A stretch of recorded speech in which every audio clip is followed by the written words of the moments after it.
الله الرحمن الرحيم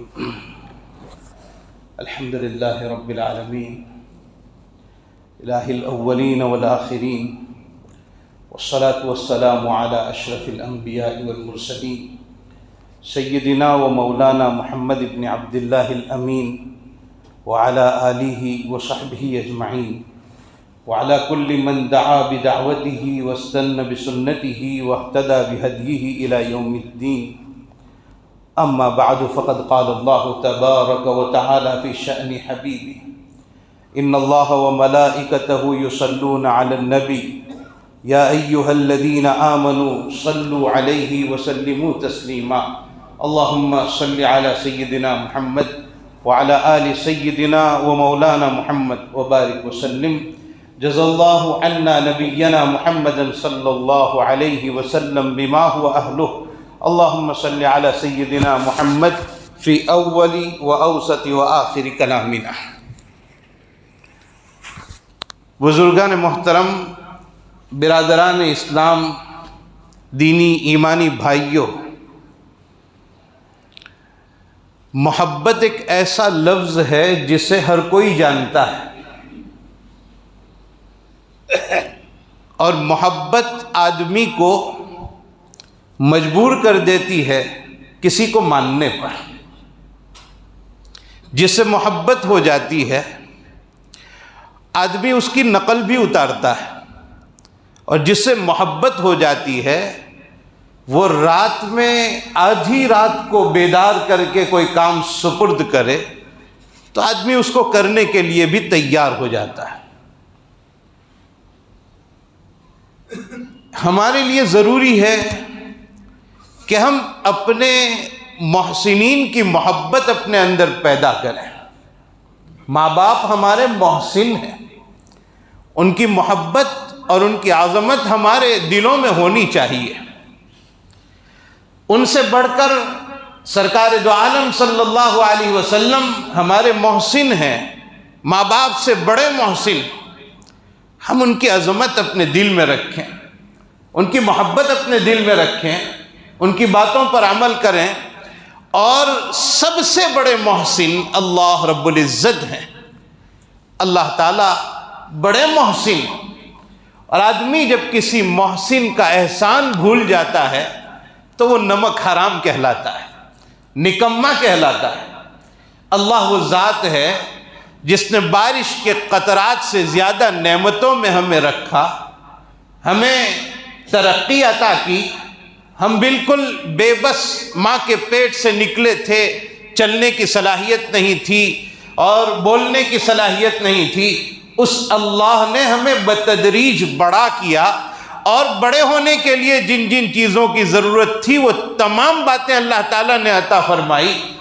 آج اگر ہم اس اللہ کی بات کو بھول جائیں اور اللہ کے احکام کو بھول جائیں تو پھر ہم سے بڑا نمک حرام کوئی نہیں ہو سکتا. جن ایام سے ہم گزر رہے ہیں وہ ایام حضرت ابراہیم علی نبینا وعلیہ الصلاۃ والتسلیم کی تاریخ، آپ کی زندگی، آپ کا جیون چرتر ہمیں بتلاتا ہے. حضرت ابراہیم کی زندگی کا سب سے بڑا سبق اگر کوئی ہے تو وہ یہ کہ اے اللہ آپ جو کہیں وہ میں کرنے کے لیے تیار. اے اللہ آپ نے حکم فرمایا ہے کہ اولاد کو چھوڑ دیں، بیوی کو چھوڑ دیں، بچے کو چھوڑ دیں، بے آب و گیاہ وادی میں چھوڑ دیں، جہاں پانی نہیں ہے وہاں چھوڑنا ہے، جہاں رہنے سہنے کا کوئی نظام نہیں ہے وہاں چھوڑنا ہے. اے اللہ آپ کا حکم ہے، چھوڑ دیا میں نے اللہ کے نام پر.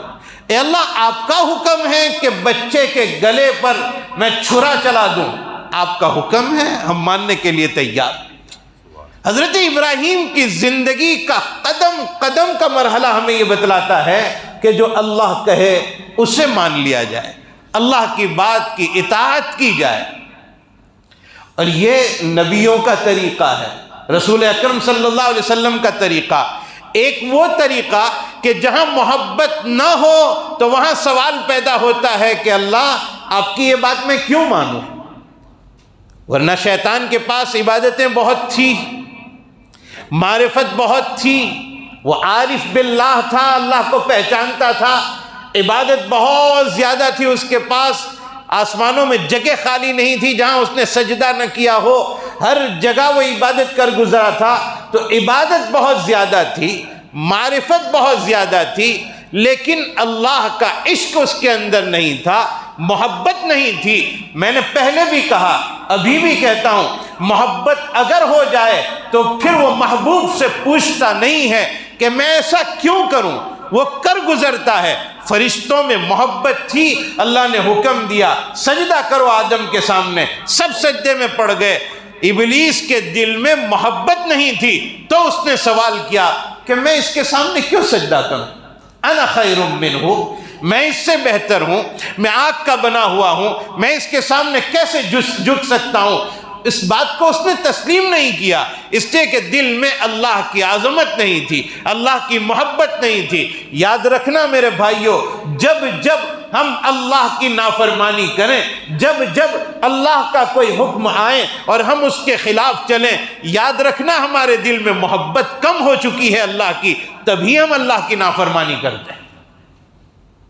محبت اتر جائے سب آسان، ایک ایک کام کرنا آسان، پھر ہمارے لیے نماز پڑھنا آسان کہ اللہ کا حکم ہے، قرآن پڑھنا آسان کہ اللہ کا حکم ہے، زکوٰۃ دینا آسان کہ اللہ کا حکم ہے۔ ایک ایک عمل پر ہم یہ سوچتے ہوئے چلیں گے کہ یہ میرے اللہ کا حکم ہے، اس کے مطابق ہمیں چلنا پڑے گا، اور اس میں پھر مزہ آئے گا، عبادت کرنے میں لطف آئے گا۔ محبت کے ساتھ جب ہم عبادت کریں گے لطف آئے گا۔ مولانا فضل الرحمان گنج مراد آبادی رحمۃ اللہ علیہ فرماتے ہیں کہ مجھے نماز پڑھنے میں بڑا لطف آتا ہے، بڑی محبت کے ساتھ میں نماز پڑھتا ہوں۔ حضرت فرماتے ہیں کتنا لطف آتا ہے؟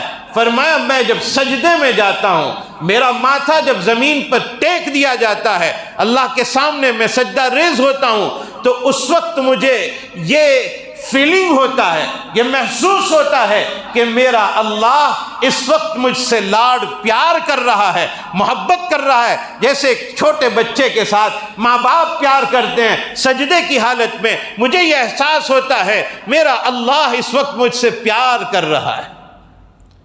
ہماری نمازوں کی کیا حالت ہو چکی ہے، کیا کیفیت بن چکی ہے ہماری نمازوں کی۔ ہم کتنے وقت پر نماز پر پہنچتے ہیں اور کتنے جلدی نکل جاتے ہیں، اور پھر پانچوں وقت کی نمازوں میں کتنی نمازیں ہم ادا کر رہے ہیں۔ ایک سروے کرنے کی ضرورت ہے ہماری زندگیوں میں۔ ایمان کے بعد جس کا سب سے بڑا مقام ہے، جسے نماز کہتے ہیں، اور قیامت میں جس کا سب سے پہلا ایمان کے بعد سوال ہونے والا ہے۔ ایمان بنیاد ہے، اور اس کے بعد سب سے پہلا سوال نماز کا ہونے والا ہے۔ ہم نے اس کے لیے کتنی تیاری کر رکھی ہے، کتنا اس کے لیے ہم تیار ہیں، یہ ہمیں اپنی زندگی میں جھانک کے دیکھنا ہے کہ ہماری نمازیں کتنی ادا ہو رہی ہیں۔ حاتم اصم رحمۃ اللہ علیہ بڑے بزرگ گزرے ہیں، وہ فرماتے ہیں جب نماز کا وقت آ جاتا ہے، ہم لوگ کیسی نماز پڑھتے ہیں، ہم لوگوں کی نمازیں کیسی ہے؟ حاتم اصم رحمۃ اللہ علیہ کی اس بات کو سننے کے بعد ہمیں پتہ چلے گا کہ ہم کس درجے کے نمازی ہیں، ہم کیسی نماز ادا کرتے ہیں۔ حضرت حاتم اصم رحمۃ اللہ علیہ فرماتے ہیں جب میں نماز کے لیے حاضر ہو جاتا ہوں، وضو کر لیتا ہوں اور مسجد میں حاضر ہو جاتا ہوں، تو پہلے نماز کے لیے میں کھڑا نہیں ہوتا، اس لیے کھڑا نہیں ہوتا کہ میں پہلے بیٹھ جاؤں، میری سانس ٹھکانے آ جائے، سانس ابھر رہی ہو اور سانس اکھر رہی ہو، اور اس طرح اللہ کے سامنے میں اللہ اکبر کہوں۔ مجھے بے ادبی معلوم ہوتی ہے، اس لیے میں پہلے بیٹھ جاتا ہوں، سانس میری مطمئن ہو جائے، اور اس کے بعد میں اللہ کے سامنے جب کھڑا ہوتا ہوں تو یہ سوچ کر کھڑا ہوتا ہوں کہ میری نظروں کے سامنے اللہ کا گھر کعبۃ اللہ ہے، جو میرا اور آپ کا قبلہ ہے۔ میں یہ تصور کرتا ہوں میرے سامنے کعبہ ہے، اور میں تصور کرتا ہوں اوپر اللہ کی ذات ہے جو مجھے دیکھ رہی ہے، اور میں یہ تصور کرتا ہوں میری داہنی طرف جنت ہے، میں یہ تصور کرتا ہوں میری بائیں طرف جہنم ہے، اور آخری بات میں یہ تصور کرتا ہوں میرے پیچھے ملک الموت کھڑا ہے، میری روح ابھی قبض کر لے گا، یہ میری زندگی کی آخری نماز ہے۔ ان سارے تصورات کے ساتھ میں ڈوب کر نماز ادا کرتا ہوں۔ اور حضرت سے پوچھا گیا کب سے آپ یہ کرتے ہیں؟ فرمایا 30 سال سے مسلسل میرا یہ معمول ہے، اور مرتے دم تک انشاءاللہ میں اسی طرح نماز پڑھوں گا۔ کیا ہماری نمازیں عشق میں ڈوب کر ادا ہو رہی ہے؟ کیا ہمیں یہ تصور ہوتا ہے کہ میں اللہ کے سامنے کھڑا ہوں؟ کیا یہ تصور ہوتا ہے کہ اللہ مجھے دیکھ رہا ہے؟ کیا یہ تصور ہوتا ہے کہ میری زندگی کی یہ آخری نماز؟ ہر نماز کے بارے میں یہ تصور کرنا چاہیے کہ ہو سکتا ہے ابھی میں جمعہ کی نماز ادا کر رہا ہوں، ہو سکتا ہے عصر مجھے نصیب نہ ہو پائے۔ جب آدمی فجر کے لیے کھڑا ہو یہ سوچے کہ فجر کی نماز میں ادا کرتا ہوں، ہو سکتا ہے ظہر کی نماز اب مجھے نہ مل پائے۔ جب آدمی اپنی زندگی کی آخری نماز سوچ کر ادا کرے گا، وہ اطمینان کے ساتھ ادا کرے گا، سکون کے ساتھ ادا کرے گا، اللہ کو حاضر ناظر رکھ کر وہ ادا کرے گا۔ نمازوں کا بڑا اہتمام۔ تو شاہ فضل الرحمان گنج مراد آبادی رحمۃ اللہ علیہ فرماتے ہیں، میں جب نماز پڑھتا ہوں اور سجدے میں جاتا ہوں، مجھے یہ احساس ہوتا ہے میرا اللہ میرے ساتھ پیار فرما رہا ہے، لاڈ کر معاملہ کر رہا ہے۔ اور آگے فرماتے مولانا کہ میں جب قرآن پڑھتا ہوں تو مجھے بڑا لطف آتا ہے، بڑا پیار آتا ہے، دل چاہتا ہے میں قرآن پڑھتا چلا جاؤں، قرآن پڑھتا چلا جاؤں، قرآن میں ڈوب جاؤں، قرآن کی تلاوت کرتا ہی چلا جاؤں۔ اور حضرت فرماتے ہیں میرا انتقال ہو جائے اور اللہ جنت نصیب کرے اور حوریں میرے سامنے آ جائے تو میں حوروں سے بھی تمنا کروں گا ذرا قرآن پڑھ کر سنا دو۔ یہ تعلق قرآن کریم کے ساتھ۔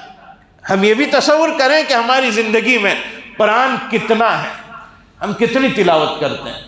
کئی کئی دن گزر جاتے ہیں قرآن ہم ہاتھ میں نہیں لیتے، قرآن ہم پکڑتے نہیں ہیں، جبکہ یہ روزانہ کا معمول ہونا چاہیے۔ قرآن کریم کی تلاوت وہ تلاوت ہے، قرآن کریم کی تلاوت وہ عمل ہے کہ جس کی تلاوت کو سن کر صحابہ کے زمانے کی بات نہیں کر رہا ہوں، آج کے دور میں بھی ایسے واقعات پیش آئے ہیں کہ قرآن کریم کی تلاوت کو سن کر لوگوں کے دل موم ہو گئے ہیں۔ آج کے دور میں قرآن مؤثر کتاب ہے، قرآن اثر پیدا کرنے والی کتاب، قرآن دلوں کو موم کرنے والی کتاب ہے، قرآن زندگیوں کو بدلنے والی کتاب ہے۔ اس کی روزانہ تلاوت۔ بھوپال میں ایک قاری صاحب تھے اور انہیں تمنا تھی کہ میں حج کے لیے جاؤں، لیکن پیسہ نہیں تھا ان کے پاس۔ اس زمانے میں، جس زمانے میں جہاز سے لوگ جاتے تھے، پانی کے راستے سے، سمندری راستے سے، ہوائی جہاز کا نظام نہیں تھا۔ ان کے پاس صرف 1 روپے تھا، 1 روپیہ، جس کو پرانے زمانے میں 16 آنا کہا جاتا تھا۔ وہ کہتے ہیں میں نے 25 پیسے کے یعنی 4 آنے کے کچھ چنے خرید لیے کہ راستے میں کھانے کو کام آئیں گے، اور 12 آنے کا ایک تھیلا لے لیا کہ کوئی سامان رکھنے کی ضرورت پیش آئے۔ یہ کل سامان لے کر وہ حج کے لیے نکلا۔ اور جسے اللہ کا تعلق نصیب ہو جائے، جسے اللہ کی عظمت دل میں آ جائے، اللہ کا سچا عشق جس کے اندر ہو، اللہ اس کے لیے راستہ کھول دیتا ہے۔ والذین جاہدوا فینا لنہدینہم سبلنا، جو ہمارے راستے میں محنت کرتا ہے، کوشش کرتا ہے، راستے ہم کھول دیتے ہیں۔ راستوں کا کھولنا ہمارے ذمے ہے۔ تو وہ بھوپال سے قاری صاحب اپنے پاس 25 پیسے کے وہ چنے اور 12 آنے کا وہ تھیلا لے کر نکلے حج کرنے کے لیے۔ کیا عقل کوئی تصور کر سکتی ہے؟ عقل کبھی یہ سوچ سکتی ہے کہ جس کے پاس باقی کا 1 پیسہ نہ ہو، صرف چنے ہو، صرف 1 تھیلا ہو، اور وہ لے کر حج کے لیے نکلا ہے اتنے دور کے سفر کے لیے؟ اور بھوپال سے ان کو آنا ہے بامبے، اور بامبے آنے کے لیے ان کے پاس پیسہ نہیں۔ تو وہ بھوپال سے بامبے تک میرے اللہ کی یاد میں، حج کے شوق میں، بھوپال سے لے کر بمبئی تک پیدل کئی دنوں کا سفر کر کے پہنچے، اللہ کی یاد میں، اللہ کے عشق میں۔ وہاں پہنچے جہاز میں، جہاز کے کپتان سے بات کی، جہاز چلانے والے سے، میرے لیے کوئی گنجائش ہے، میں حج کرنے آنا چاہتا ہوں۔ کہا جگہ فل ہو چکی ہے، ایک کام کی جگہ باقی ہے، آپ کو خدمت کرنی پڑے گی، لیکن وہ آپ کا چہرہ دیکھ کر وہ کام آپ کو سپرد کرنا مجھے اچھا نہیں لگتا۔ کہا کہہ دو نا، میں کر لوں گا۔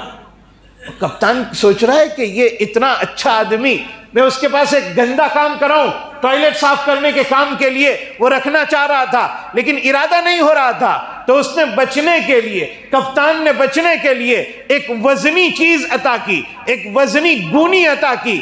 سامنے رکھی، کہا اس کو اٹھا لو، اٹھا کر اوپر پہنچاؤ تو میں تمہیں اپنے ساتھ لے جاؤں گا حج میں۔ وہ سوچ رہا تھا یہ اٹھا نہیں پائیں گے، میں منع کر دوں گا۔ انہوں نے، قاری صاحب نے اسی جگہ اللہ تعالیٰ کے سامنے کہا ہے اللہ یہاں تک میں پہنچ چکا ہوں، آگے اللہ پہنچانا آپ کی ذمہ داری ہے۔ بسم اللہ بول کر وہ اٹھایا، کندھے پر رکھ لیا، اوپر چڑھا دیا، اور کپتان کہہ رہا ہے آپ نے میری بات پوری کی، اب میں اپنی بات پوری کرتا ہوں کہ آپ کو روزانہ یہ بیت الخلاء صاف کرنا پڑے گا، اس کا نظام آپ کو کرنا پڑے گا، پانی بہانا پڑے گا چھت کے اوپر، روزانہ یہ کام۔ کہا میں تیار ہوں۔ روزانہ قاری صاحب جہاز والوں کی محنت کر رہے ہیں، خدمت کر رہے ہیں، اور رات کے آخری وقت میں جسے ہم اور آپ تہجد کا وقت کہتے ہیں، کھڑے ہو جاتے ایک طرف اور پھر قرآن کریم کی تلاوت کرتے تھے۔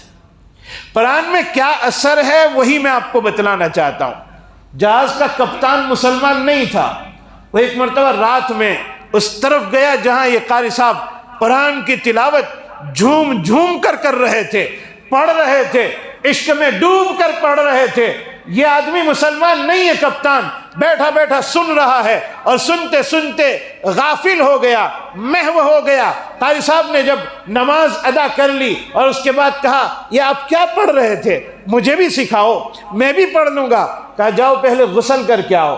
وہ کپتان غسل کر کے آیا اور پھر کہا یہ کہو میں جو کہلواتا ہوں، لا الہ الا اللہ محمد الرسول اللہ، کلمہ طیبہ پڑھائی، اور اس کے بعد سورہ اخلاص سکھائی، قل هو اللہ احد اللہ الصمد لم یلد ولم یولد ولم یکن لہ کفوا احد۔ اور وہ کپتان چلتے پھرتے اٹھتے بیٹھتے وہی سورہ اخلاص پڑھتا چلا گیا، وہی کام کرتا چلا گیا۔ لوگ اس سے کہنے لگے تو مسلمان ہو گیا۔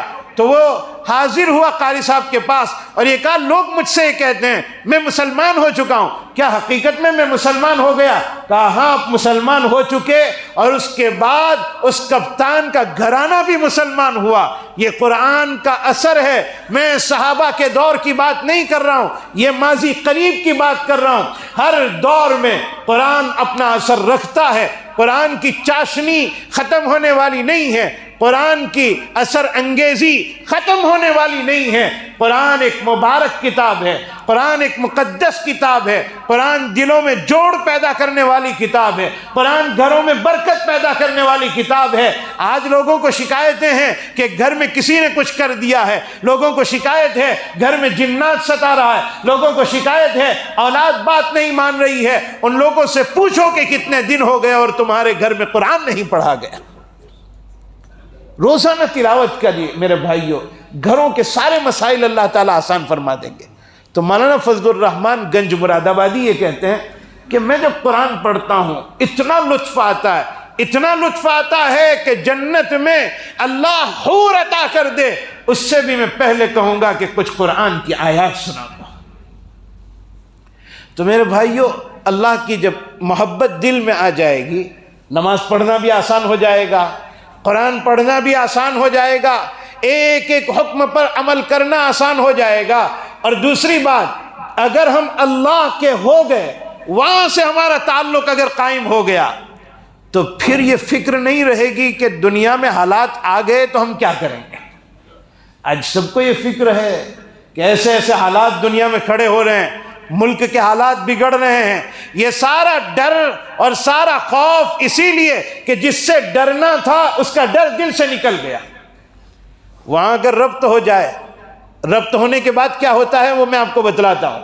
اللہ سے تعلق ہو جائے اس کے بعد کیا ہوتا ہے، اللہ سے آدمی مربوط ہو جائے، محنت کرے، اللہ کا ذکر کرے، قرآن کی تلاوت کرے، اور اس کے بعد اللہ تعالیٰ کے ساتھ مربوط رہے، جو ہو اللہ کے سامنے رکھے اپنے سارے حالات کو، اور ہر وقت اللہ کی طرف متوجہ رہے، اپنے ہر کام میں، اپنے کاروبار میں، اپنی نوکری میں، اپنی ملازمت میں، اپنے بچوں کی تربیت میں، اور اپنے ہر کام میں اگر آدمی اللہ کی طرف متوجہ ہو تو کیا انعام ملتا ہے، کیا ربط ملتا ہے، کیسا تعلق نصیب ہوتا ہے۔ ہمارے پڑوسی ملک میں ایک بہت بڑے عالم اور بہت بڑے تصوف کے امام حضرت مولانا موسیٰ بازی روحانی رحمۃ اللہ علیہ گزرے۔ یہ صرف عالم نہیں تھے، تصوف کے بھی بہت بڑے آدمی تھے، علمی میدان کے بھی بہت بڑے آدمی، کئی کتابیں لکھی ہے حضرت نے، کئی زبانوں میں لکھی ہے اور کئی کتابیں لکھی ہے، بڑا کام کیا ہے۔ مدینہ منورہ میں ایک آدمی رہتا تھا جس کو یہ تمنا تھی کہ مولانا موسیٰ بازی رحمۃ اللہ علیہ بہت بڑے اللہ کے ولی ہے، میرا دل چاہتا ہے کہ میں ان سے ملوں، میں ان سے ملاقات کرنا چاہتا ہوں۔ ایک مرتبہ حضرت مولانا موسیٰ بازی رحمۃ اللہ علیہ وہاں گئے حج میں، اور حج کے احکام سے اور ارکان سے فارغ ہو کر مدینہ منورہ پہنچے۔ وہ آدمی جو کئی سالوں سے متمنی تھا کہ میں مولانا موسیٰ صاحب سے ملوں، اسے پتہ چلا کہ مسجد نبوی میں مولانا موسیٰ صاحب آئے ہیں، تو یہ دوڑتے ہوئے پہنچا، معلوم کیا کہاں ہیں، تو پتہ چلا ہاتھ باندھے ہوئے ہیں اللہ کے سامنے اور کھڑے ہیں، نماز پڑھ رہے ہیں۔ یہ جوان واپس ہو گیا، ملاقات نہیں کی۔ پھر پتہ چلا کہ مولانا سعید خان صاحب رحمۃ اللہ علیہ کے گھر پر ان کی دعوت ہے، تو یہی جوان جو مسجد نبوی میں ملاقات نہیں کیا تھا، وہ ملاقات کے لیے مولانا سعید خان صاحب کے یہاں پہنچا اور مولانا موسیٰ بازی کے پاس بیٹھ کر زار و قطار روتے ہوئے یہ کہہ رہا ہے، مجھے معاف کر دو، میری غلطی ہو گئی، مجھے معاف کر دو، میری غلطی ہو گئی۔ کہا بھئی میری تجھ سے ملاقات پہلی مرتبہ ہو رہی ہے، تو کس بات پر معافی مانگ رہا ہے؟ کہا نہیں، آپ ایک مرتبہ کہہ دو کہ میں نے معاف کر دیا۔ اور حضرت کہہ رہے ہیں تو بتا تو صحیح تیری غلطی کیا ہے؟ کہا نہیں، ایک مرتبہ آپ اپنی زبان سے کہہ دو کہ میں نے معاف کر دیا۔ حضرت نے فرمایا جا، میں نے معاف کر دیا، لیکن بتا تو صحیح ہوا کیا؟ کہا میں آپ سے ملاقات کرنا چاہتا تھا، بڑی تمنا تھی ملاقات کی، اور کئی سالوں سے میں تڑپ رہا تھا کہ آپ کا دیدار ہو جائے، آپ سے ملاقات ہو جائے۔ بڑی تمناؤں کے بعد مجھے پتا چلا کہ آپ مسجد نبوی میں ہیں، میں ملنے آیا۔ آپ کا لباس بڑا شاندار تھا، اور اس شاندار لباس کی وجہ سے دل میں خلش پیدا ہوئی، دل میں ناراضگی پیدا ہوئی کہ یہ کوئی اللہ والا ہے؟ اللہ والے تو پھٹے پرانے کپڑوں میں رہتے ہیں، اتنا شاندار لباس والا کیسے اللہ والا ہو سکتا ہے؟ بس یہ سوچ کر میں چلا گیا، آپ سے میں نے ملاقات نہیں کی۔ اب سنو میرے بھائیو، جس کا کنیکشن اوپر سے ہوتا ہے، تعلق اوپر سے ہوتا ہے، رات میں جب یہ آدمی بیان کرتا ہے کہ رات میں جب میں سویا تو میں نے خواب میں سرکار دو عالم صلی اللہ علیہ وسلم کو خواب میں دیکھا اور کہا، اے اللہ کے بندے، تو نے میرے موسیٰ کے بارے میں غلط سوچا ہے، اسی وقت میرا مدینہ چھوڑ کر یہاں سے نکل جا۔ تو نے میرے ایک دوست کے ساتھ یہ معاملہ کیا، میرے ایک نیک امتی کے ساتھ غلط سوچا، تو نے نکل جا مدینہ چھوڑ کر۔ اور میں خواب میں روتا رہا، معافی مانگتا رہا، منت سماجت کرتا رہا، اور میرے آقا نے فرمایا جا موسیٰ کے پاس جا، وہ معاف کر دے گا تو میں تجھے معاف کر دوں گا۔ میں معافی مانگنے آیا ہوں، آپ مجھے معاف کر دیجئے۔ آپ اندازہ لگائیے کہ مولانا موسیٰ بازی کس مقام کے آدمی ہوں گے، کس درجے کے آدمی ہوں گے۔ حضرت نے کہا جاؤ، میں نے تجھے معاف کرنے کے ساتھ ساتھ مولانا موسیٰ بازی زار و قطار رو رہے ہیں کہ یہ کیا معاملہ ہو گیا، یہ کیا معاملہ؟ کسی کے سامنے راز کھل گیا کہ میرا کیا تعلق ہے حضور کے ساتھ صلی اللہ علیہ وسلم، کیا تعلق ہے اللہ کے ساتھ۔ ربط پیدا کرنے کی ضرورت ہے۔ ہمارا اللہ وہی ہے، ہمارا پالنہار وہی ہے، اور جتنے اعلانات اس وقت ہو رہے ہیں دنیا میں اور ملک میں مسلمانوں کے خلاف، اے مسلمانوں، یہ بہت کان کھول کر سننے والی بات ہے کہ اگر یہ سارے اعلانات ہو رہے ہیں، اس کے پیچھے قصور ہمارا اپنا ہے کہ ہم نے اپنی شناخت مٹا دی، ہم نے اپنا تعارف مٹا دیا۔ ہم کس درجے کے مسلمان ہیں کہ ہمیں مسجدوں میں بلانے کے لیے اصرار کرنا پڑے، اور 5 مرتبہ جب اللہ کی طرف سے اذان کی آواز آئے اور ہم حاضر نہ ہوں، اللہ کو ہم بھول کر چل رہے ہیں۔ میرے بھائیو، اللہ کی محبت دل میں پیدا کرو، عظمت۔ میں یہ عرض کر رہا تھا کہ حضرت ابراہیم علیہ السلام کی پوری زندگی ہمیں یہ بتاتی ہے کہ جس وقت اللہ کی طرف سے جو مطالبہ آ جائے ہم وہ کام کرنے کے لیے تیار ہو جائیں۔ دوسری بات، حضرت ابراہیم کی زندگی سے یہ بھی پتہ چلتا ہے کہ کہیں دین کے لیے ہم دعوت دیں کسی کو کہیں کہ چلو آ جاؤ نماز کے لیے، کسی کو کہیں یہ برا کام ہے چھوڑ دو، اس پر حالات آ سکتے ہیں، صبر سے کام لینا پڑے گا۔ حضرت ابراہیم نے جس ماحول میں آنکھ کھولی تھی وہاں آپ کا باپ بت پرست تھا، ماحول مخالف تھا، آپ کو آگ کے اندر ڈالنے کا حکم دے دیا گیا، ڈال دیا گیا، آپ جمے رہے، صبر سے کام لیا۔ اللہ تعالیٰ نے پھر راستے کھولے، آگ کو گلزار بنا دیا۔ صبر کریں، اللہ راستے کھولتے ہیں۔ کئی مرتبہ ایسا ہوتا ہے ہمارے صبر کی وجہ سے سامنے والے کو ہدایت مل جاتی ہے۔ ابراہیم ابن ادہم رحمۃ اللہ علیہ کشتی میں سوار تھے اور سر حلق کیا ہوا تھا، بال نہیں تھے، صاف کروا دیا تھا۔ کچھ بچے اس کشتی میں سوار تھے، بچوں کو شرارت سوجھی اور ابراہیم ابن ادہم کے سر پر ایک بچے نے آ کر ہاتھ پھیرا، کسی نے تماچا مارا، بچے یہ کر رہے ہیں اور حضرت چپ چاپ بیٹھے ہیں۔ اب بچوں کے ماں باپ بھی ستانے لگے، پریشان کرنے لگے۔ ابراہیم ابن ادہم کے دل میں یہ بات آئی، اللہ کی طرف سے الہام ہوا، ابراہیم تیری اجازت ہو اور تو چاہتا ہو، تیری چاہت ہو تو میں کشتی کو الٹ کر ان کو تباہ و برباد کر دوں۔ ابراہیم ابن ادہم نے کہا، اے اللہ، یہ ظاہری کشتی مت الٹیے، ان کی دلوں کی کشتی کو الٹ کر جو برائی پر ہے نیکی پر ان کو لے آئیے۔ اللہ نے ان سب کو ولایت عطا فرما دی۔ تو صبر سے کام لیا جائے۔ اللہ رب العزت سے دو باتیں ذکر کی ہے آپ کے سامنے، اللہ کی محبت دل میں اتاری جائے اور لوگوں کو دین کی طرف لانے کی کوشش کریں، اور اس میں جو حالات کھڑے ہوں اس پر صبر سے کام لیں۔ اللہ پاک ہم سب کو عمل کرنے کی توفیق عطا فرمائے۔ این دعا ازمن و از جملہ جہاں آمین بعد، وآخر دعوانا الحمدللہ رب العالمین۔